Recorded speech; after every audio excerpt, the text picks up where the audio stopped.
la diversité des organisations. Alors, il y a bien sûr les organisations à finalité marchande. Dans l'entreprise, finalité marchande, ça veut dire quoi? Ça veut dire que le but est de produire des biens et des services vendus sur un marché et de manière profitable si possible. Donc ça, ce sont les organisations à finalité marchande et évidemment, il y a à l'intérieur de ces organisations à finalité marchande les entreprises privées, d'ailleurs quel que soit leur statut, quelle que soit leur taille ou leur activité. Mais il n'y a pas qu'elles. Il y a aussi les entreprises publiques. Alors vous allez me dire, pourquoi parler d'entreprise publique? Effectivement, quelle différence entre une entreprise privée et une entreprise publique aujourd'hui? Eh bien, la différence, elle tient à l'actionnaire de référence.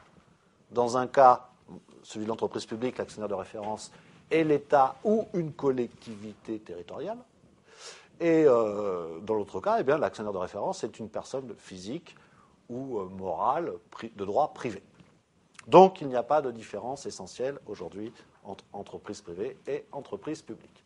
Mais attention, il y a des organisations plus complexes que l'entreprise. Il y a notamment les groupes d'entreprises. Qu'est-ce qu'un groupe d'entreprise? Eh bien, finalement, c'est une organisation d'organisation. Chaque filiale du groupe est une organisation en soi, mais toutes ces filiales vont travailler ensemble à des buts communs, vont être coordonnées par un centre qui s'appelle la tête de groupe, la maison mère, la société holding, peu importe.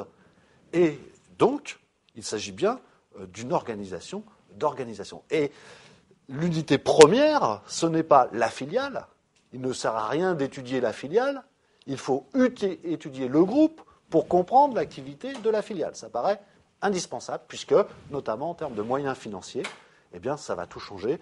La PME qui va intégrer un microgroupe, c'est-à-dire un groupe de moins de 500 personnes, évidemment, elle aura beaucoup plus de moyens financiers que si elle était indépendante.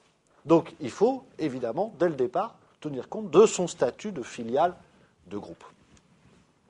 Groupe d'entreprise, mais aussi, et c'est une problématique très actuelle, les réseaux d'entreprises. Alors, qu'est-ce qu'un réseau d'entreprises? Eh bien, c'est un ensemble d'entreprises indépendantes d'un point de vue capitalistique, mais qui collaborent ensemble pour la réalisation d'un projet commun. Et on ne peut pas les séparer les unes des autres, puisqu'elles sont indispensables, chacune est indispensable à la réalisation du produit commun. Et donc là aussi, il s'agit d'une organisation d'organisation.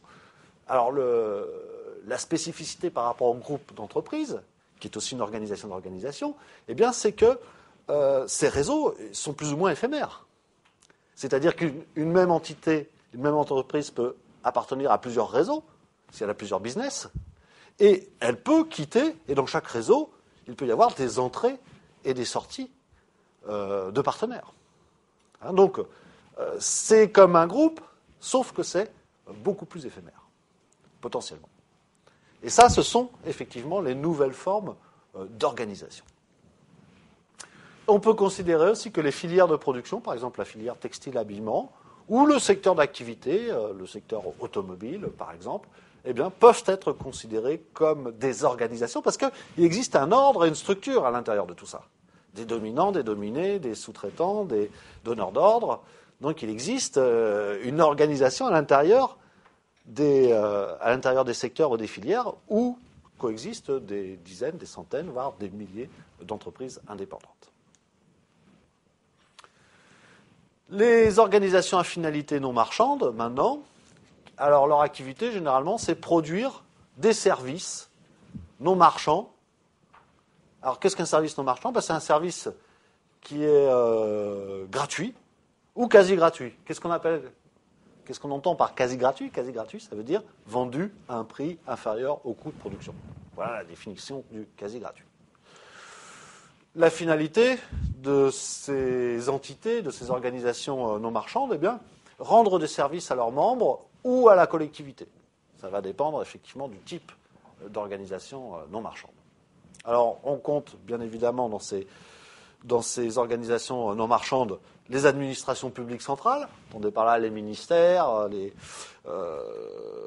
donc centralisées, les administrations de sécurité sociale, qui sont, dans le cas français, distinctes des administrations centrales d'État, les administrations centrales déconcentrées, du type les préfectures. Donc là, c'est le bras armé de l'État à l'échelon local.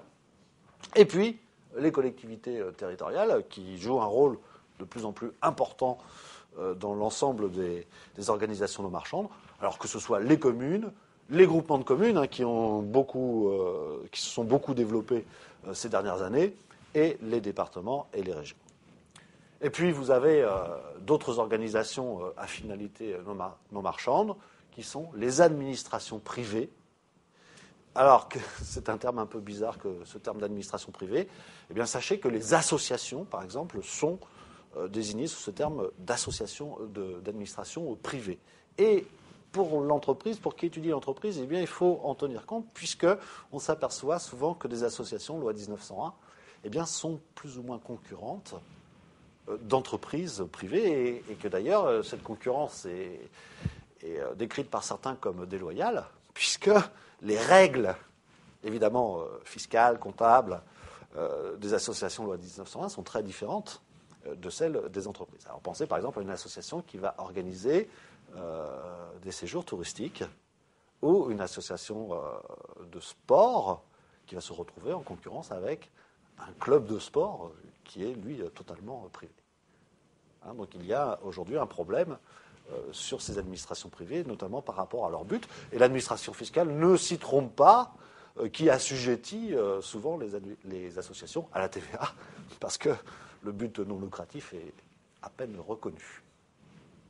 Enfin, des organisations de type supranational, donc au-delà de la nation, comme par exemple l'ONU, le FMI, le Bureau international du travail, qui a une incidence aussi sur nos organisations privées, puisqu'il émet un certain nombre de recommandations concernant le statut des hommes dans l'entreprise, la Commission européenne, qui est à l'origine de beaucoup de lois et de directives qui touchent directement nos entreprises, ou l'Organisation mondiale du commerce, qui là aussi, par sa définition des règles du commerce international, eh bien, va avoir une incidence sur la vie des autres organisations.